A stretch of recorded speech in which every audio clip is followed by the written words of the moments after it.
Hey there, I'm Sarah McLaughlin. Thanks for joining me on the Chaos to Calm podcast, a podcast designed for women over 40 who think that changing hormones might be messing with their mood, metabolism, and energy, and want to change that in a healthy, sustainable, and permanent way.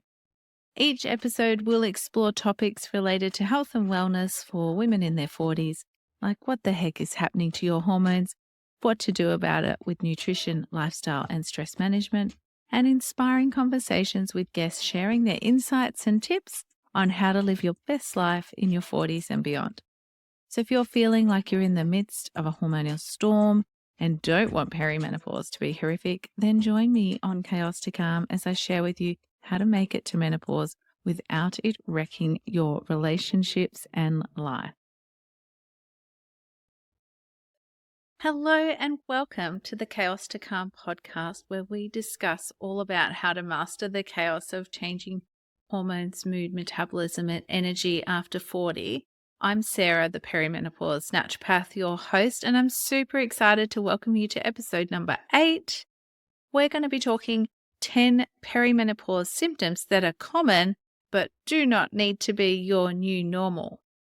So it can be really common. Everyone reassures you that it's really normal for some of these things to start happening to you as you go through perimenopause, into menopause, or even just as we get older. I am constantly amazed and a little saddened by what people will put up with in the name of, oh, I'm getting older. Also surprised, stunned, astounded, and sad at the age that people will start writing themselves off as old. Now, I'm 48. I'm turning 49 this year, and I am not old, and neither are you, my friend. And I feel a bit worried when I hear fellow sporting colleagues that are in their 30s tell me that they're old or they're too old to keep playing. So I think when we accept, I'm going a bit sideways here. This is not a perimenopause symptom. But it's a really common thing, and it speaks to the topic today for sure, because we tend to accept and put up with a lot of stuff that we do not need to. And it's because we think, oh, I'm old, or I'm getting older, or I'm doing better than Claire over there.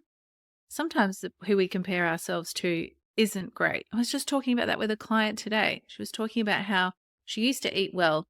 Now she's done my program. She's like, oh my gosh, I wasn't even eating that well before. But compared to others around her, she felt like she was doing really well and eating really healthy and wholesome foods. So it all depends on what and who we're comparing ourselves to, isn't it? And that's why, as you get into your 40s and beyond, you might start to notice some changes in your body and some signs and symptoms coming up. And you think, it's normal, I guess. And people will reassure you or tell you that that's normal as well. But I am here to tell you today and every day that these experiences, while they, yes, may be common, it doesn't have to mean that they're normal. Far from it. You don't have to just accept these. You don't have to put up with these things. So let's talk about 10 common symptoms of perimenopause today that people put up with, and we'll talk a little bit as well about what you need to think about to address them or alleviate them as well.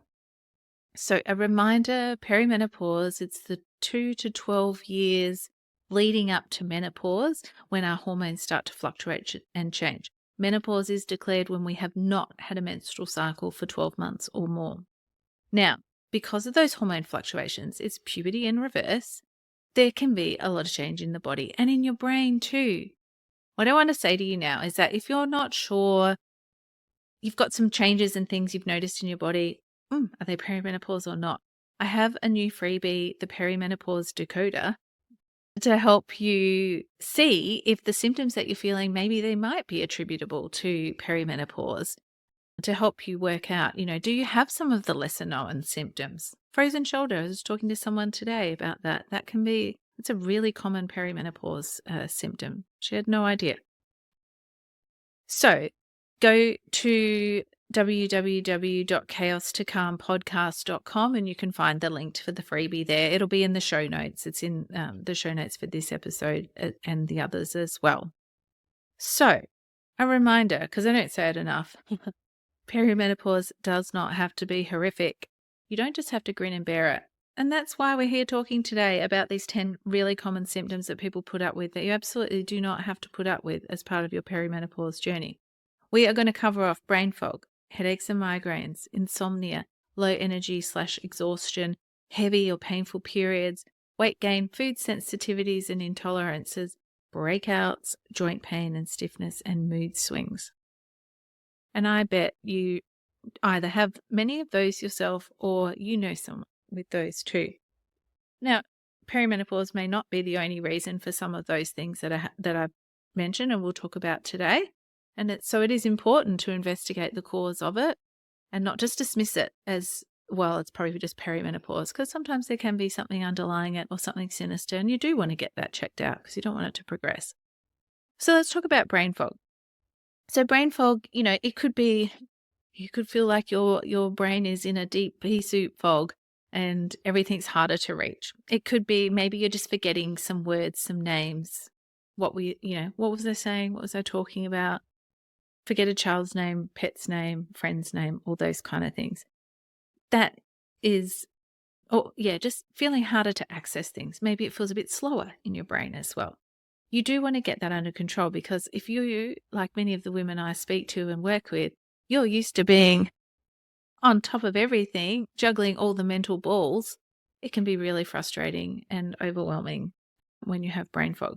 So we do want to rule out more concerning causes of brain fog. You don't want it to be early sign of dementia or something like that. We want to know maybe it's your hormones impacting your insulin sensitivity and the glucose or energy that your brain cells are able to take in. So that's a big cause of it. Insulin resistance and also poor blood sugar level management there. So your hormones and estrogen changes exacerbate your insulin sensitivity, which I've talked about before and no doubt we'll talk about again. But that's important in getting your brain fog under control or helping to alleviate that. Headaches and migraines is super common. And migraines, if you've ever had a migraine, you know how much of a killer they are. There's lots of different reasons or things that could be underlying it. And really what's important with headaches and migraines here, well, first of all, daily or even weekly, even cyclical headaches and migraines, not normal. Don't put up with it. If headaches are waking you at night or waking you from sleep, that's a big flag and you do need to get that investigated, please. But migraines and headaches definitely can increase in perimenopause, and that relates to your immune system and hormones and food and gut health and robustness as well. Sleep can be a trigger as well. So what I suggest that you do is keep a food and symptom diary here to try and work out any pattern, and also work with someone who can help you get to the underlying cause or the root driver of it. If you go and have a smooch around on my blog, you'll see that I have a written blog all about migraines in perimenopause that will give you my tips on how to work out what is causing it and some common triggers of it. Headaches and migraines are never, ever normal. Don't ever put up with those, please. You really just don't need to. As a migraine sufferer in the past, I can tell you, you actually don't need to just resign yourself to accepting them as part of your life. Now, insomnia. This can be maybe one of the earlier things that interrupts people, but it's certainly the hardest hitting.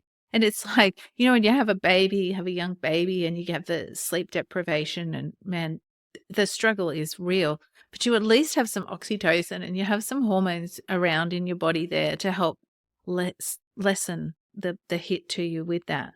You do not have them in perimenopause. You just end up a cranky, snarky version of yourself. So, you might be struggling to fall asleep. You might be struggling to stay asleep, or sleep deeply enough, or even just waking too early.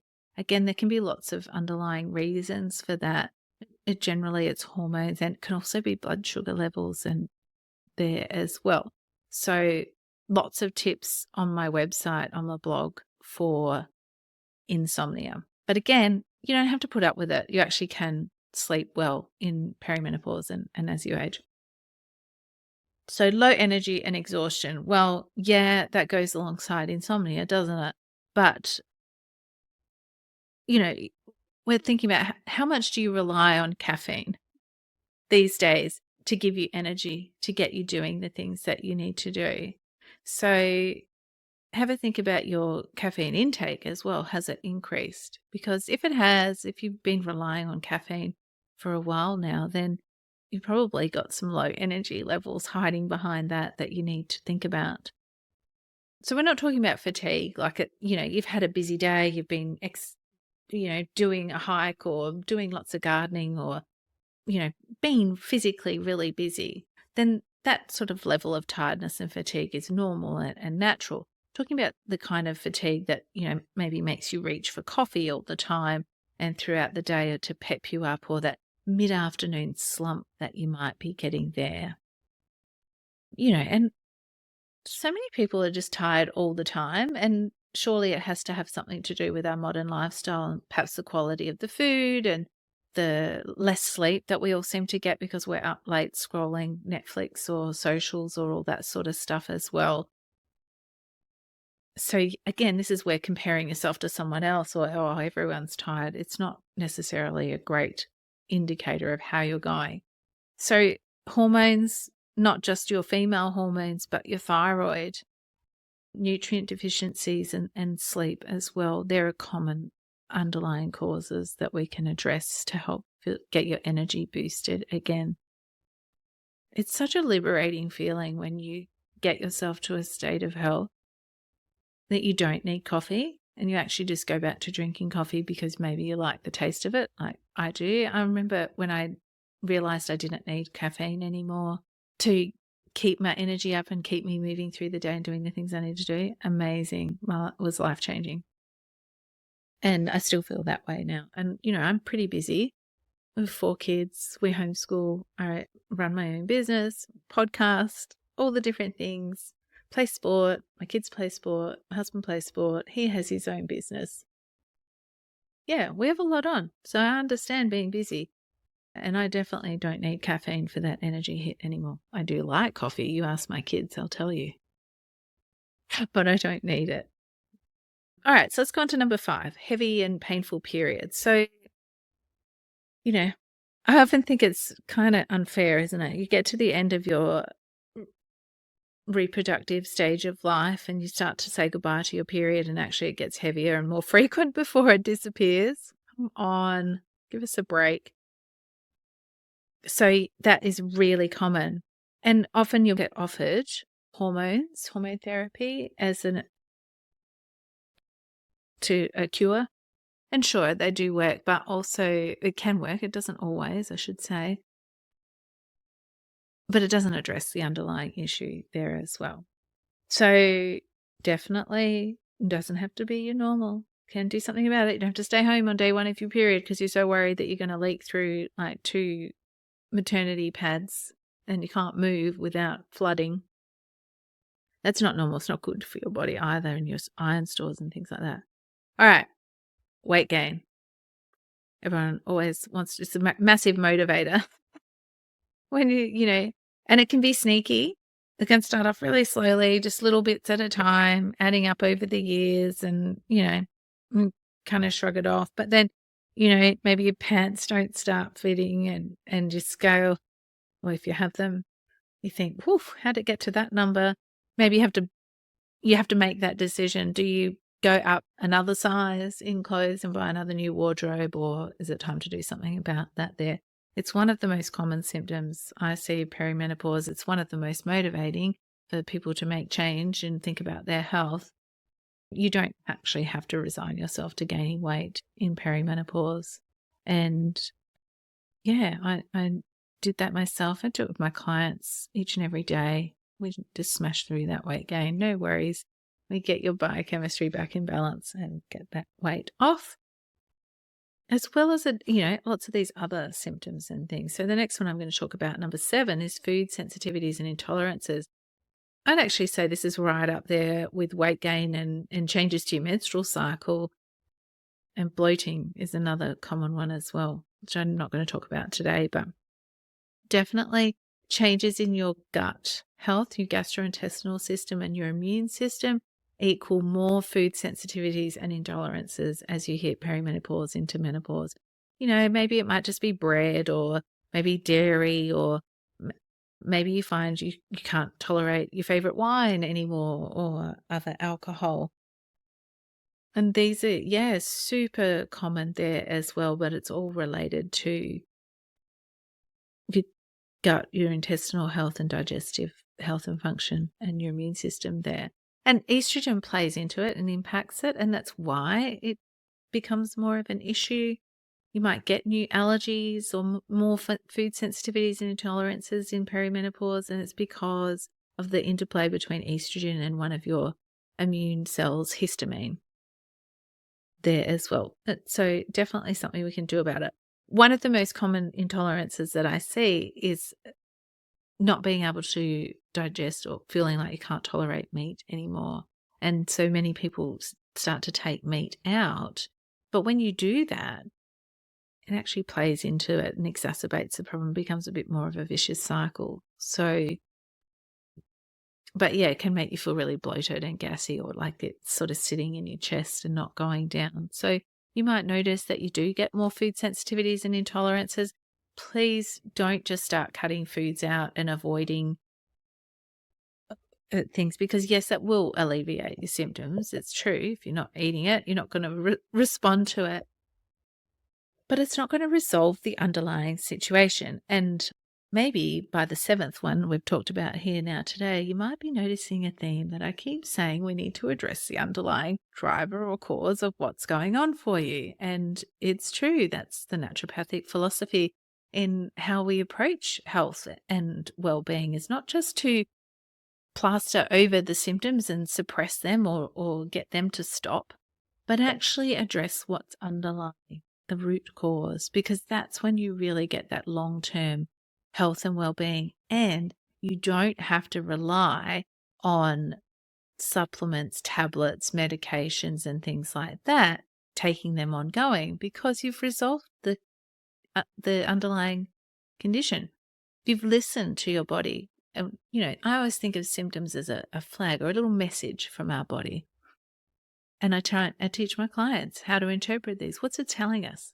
Cravings is a great one. It tells us so much information, the different types of cravings that you might have. So yeah, we need to address that underlying root cause for that true long-term health and well-being. And if we suppress symptoms, it's going to come out in another part of your body because it's still out of balance. Your biochemistry, your body, your organs, your function, there's something still out of balance. And while we might be not having one symptom, it'll show up somewhere else in your body.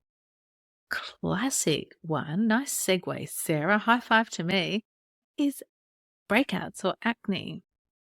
So this is symptom number 8 that you don't have to put up with. So it also feels a little unfair. I mean, like, you probably dealt with this in puberty in your teens, and it was sometimes horrid if you have breakouts and pimples. But yeah, it can come again because of hormonal changes, like your testosterone and the relative highness of that compared to estrogen and progesterone there. And maybe your thyroid, prolactin, insulin resistance is a massive cause of acne and breakouts in perimenopause, but in teens as well. And stress, not enough sleep, not imbalanced diet, all of those can play into it as well. And there's lots of ways to overcome it. That's a whole podcast in itself, and I will do one at some point. But yeah, you do not need to do this. But the connection I was making there with the root cause is that often we see things come out on our skin, rashes, itchiness, breakouts, when something inside one of our elimination channels in particular, whether it's our bowels or our bladder, like our kidneys, our liver, if they're not working well, then that's when we'll often see skin stuff coming up. because it's not able to come, our body's not able to eliminate and detoxify through one path, so it chooses another. And the skin is the last one that it tries to choose, and it's, it's the one we don't want it to do because it makes for a grand statement for sure. Okay, so symptom number 9, joint pain and stiffness. Now, I mentioned earlier, like I was talking to someone today, and they had no idea that their frozen shoulder that had been developing is a really common but lesser known symptom of perimenopause there. And this is one that I see people write off as just because they're getting old. And like, hello, you might be just in your 40s, and we're still could have another 40 years or more of our life to live. How much of this pain and discomfort are you going to put up with for how long? And if it feels like this now, how's it going to go when you get older? Yeah, it's really not normal, but definitely usually a hallmark of inflammation, underlying inflammation and chronic low-grade inflammation, which is, by the way, a top risk factor for serious disease, like for those long-term chronic conditions like type 2 diabetes and heart disease, cancer, autoimmune disease, all of that sort of stuff. You really want to take inflammation seriously. If you have sore and stiff joints and muscles, and maybe you haven't done a 10K hike or you haven't been doing a tough Pilates class, then you want to see an expert in manual therapies, physio, osteo, myo, or chiro, whoever you desire, to get it assessed. And also think about your lifestyle factors like your diet, movement, sleep, stress, and what might be contributing to that inflammation and that pain and that stiffness in your joint or joints. Now, number 10, the grand finale, mood swings. Yeah. Yeah, welcome, savage beast woman. You transform into that uncontrolled, like, it's like, who is even inside you? Who is this person inside of you that says all these things? It's like your filter disappears. One minute you're fine, and then the next minute your family is just like a whole bunch of annoying, silly people, and you can't cope, can't deal. Really common. And you don't have to put up with it. Don't grit your teeth and just try and get through that, because it can be really harmful to your relationships with your family and your friends or work even. Who knows what you're going to say next. And it all relates to your progesterone levels, because progesterone is our soothing and calming hormone, and it starts to decline in perimenopause into menopause as well. So there's still stuff that we can do, because we can build our body's resilience and stress resilience particularly, but also help calm our nervous system in other ways, so that, you don't turn into She-Hulk at work, bust out of your clothes and turn green with your head spinning or something like that. I don't know. Goodness me. So we have covered off the 10 symptoms that are super common but really don't have to be your normal in perimenopause. So we've talked about brain fog, headaches and migraines, insomnia, low energy and exhaustion, heavy or painful periods, weight gain, food sensitivities and intolerances, breakouts or acne, joint pain and stiffness, and mood swings. If you are experiencing any of these, please just don't accept them. Head to my blog, have a look at the tips and things that are there.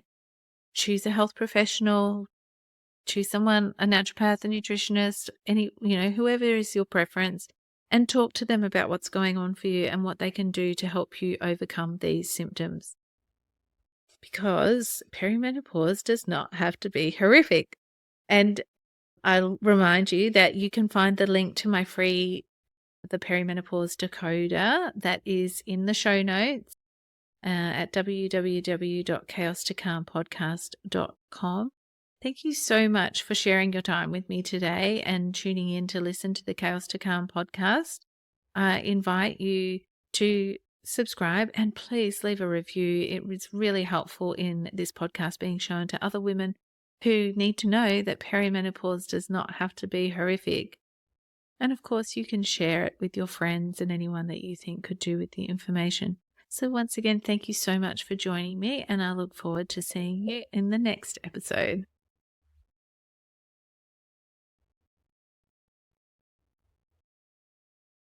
It's really common for women over 40 to experience the chaos of changing hormones, mood, metabolism, and energy. But I hope you know now that common doesn't have to equal normal for you or them. You can help others understand they aren't alone in feeling this way and that perimenopause doesn't have to be horrific by subscribing, leaving a review, and sharing this podcast with other women in their 40s and beyond. Thanks so much for listening and sharing your time with me today in this Chaos to Calm conversation.